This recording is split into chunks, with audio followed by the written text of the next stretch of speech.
Most people think silence means pride, but sometimes silence is guilt dressed in shame. There are people walking among us right now, people who replay the same memory every night, whispering an apology inside their own minds, but they'll never say it out loud. Not because they don't care, but because their heart broke in a way that words can't fix anymore. Stay with me till the end, because if you do, you'll understand why some people can love you deeply and still never say sorry. Let me tell you a story. It's about a man named Daniel and the silence that ruined everything he ever loved. Daniel was the kind of man who built his world on quiet pride. He wasn't arrogant, just afraid of appearing weak, the kind of man who said, "I'm fine," when he was breaking inside. His wife, Elena, was gentle, patient, but not infinite. She'd wait by the window some nights, watching the rain tap against the glass, wondering if love was supposed to feel like this, two people together, yet oceans apart.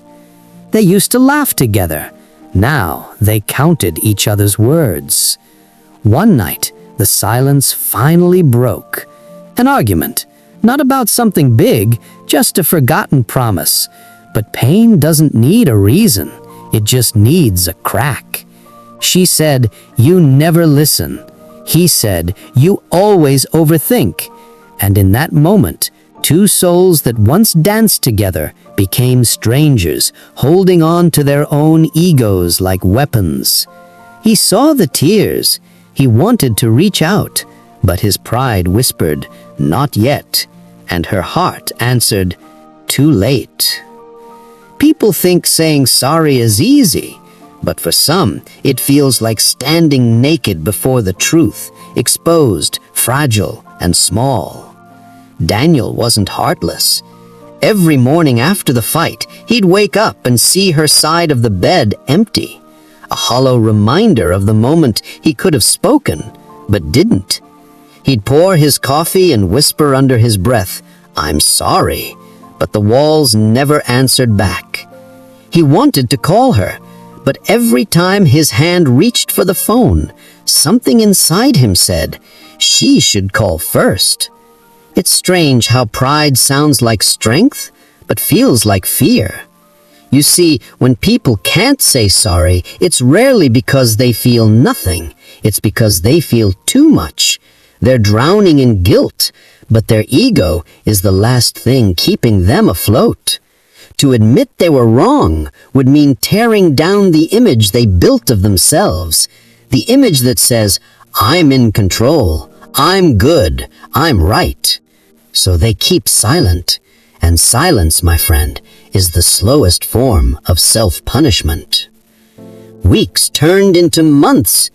Daniel went on with life, working, smiling at strangers, pretending he'd moved on. But every time he passed a cafe where they used to sit, every time he heard her favorite song on the radio, something inside him cracked a little more. There's a truth people rarely admit. Regret doesn't scream, it whispers. It visits you in quiet rooms. It steals your sleep and replaces it with memories. Daniel saw her once, months later, at a crosswalk. She looked happy. He wanted to run to her, to say everything he never said, but he froze. Because sometimes, the longer you wait to say sorry, the heavier the words become, until your throat can't hold them anymore.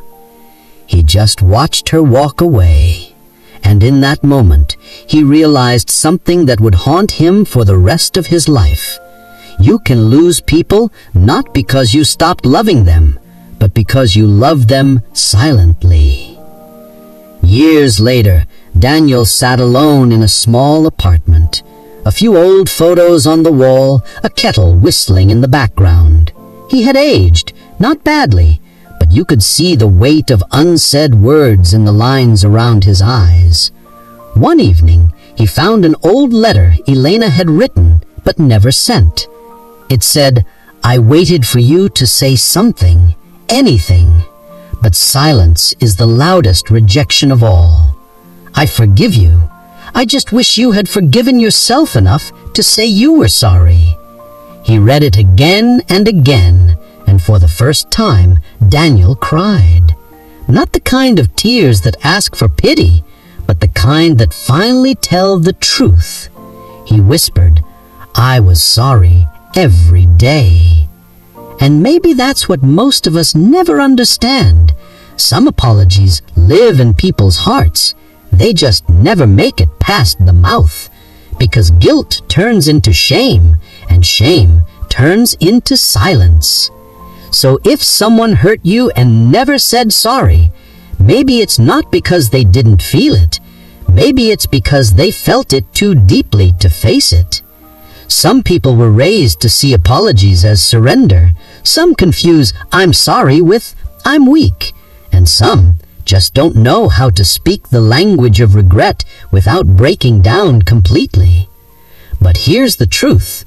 The lack of an apology doesn't erase the presence of remorse. It just hides it behind fear. And maybe forgiveness isn't waiting for someone to say sorry.